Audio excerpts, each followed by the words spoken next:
tey nag problème dañu yeewu suba rek huissier ñëw présenter ay kayitam ni dañu war a génn kër gi te kër gi c'est une histoire c'est une longue histoire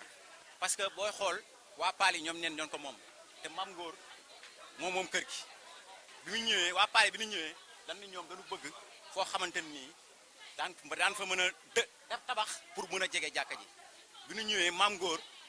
ne leen fii kat comme yéen suñu ay sëriñ jël leen li ngeen tabax la bi ñu ko tabaxee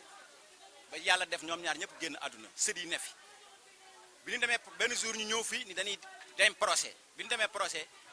njëkk dem gendarmerie bi ñu demee gendarmerie chef de brigade bi ñu fa demee ay papiers yoo xamante ni dañ leen montré ni kër gi 2001 lañ leen ko abal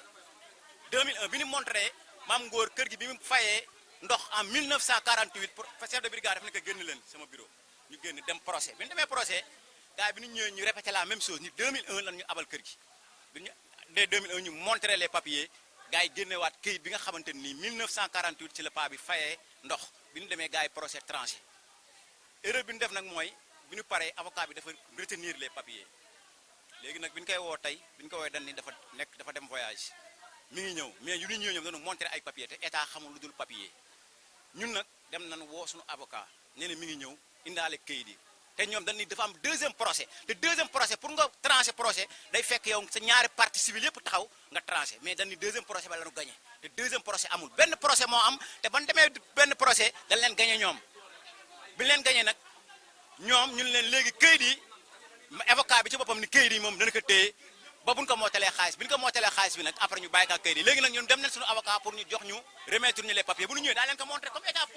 papier la xam bu ñu ñëwee daal leen ko montré bu boobaa donc ñu xool ce qui adviendra loolu laa amoon ci li waaw ñoo ngi sant yàlla di julli ci yonent bi sallallahu alayhi wa sallam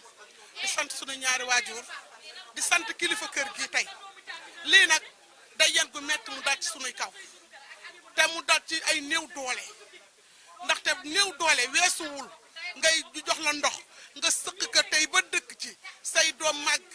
di taqale ba tabax say pantere dëkkal ci seen waajur tey ñu ñëw génnee leen waaye nag ñoo ngi tàllal yàlla loxo yàlla moo mën nit mënul jullit yi génnee nañ leen tey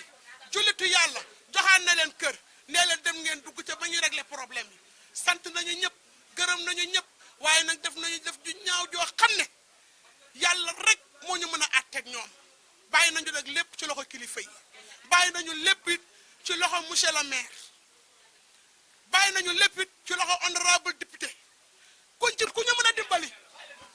ku ñu mën a dimbali dañuy di ñaan dimbal man ñun ñoo ñaan Mansour Faye ndimbal ñoo ñaan Aminata Gaye ndimbal ñoo ñaan Yewwi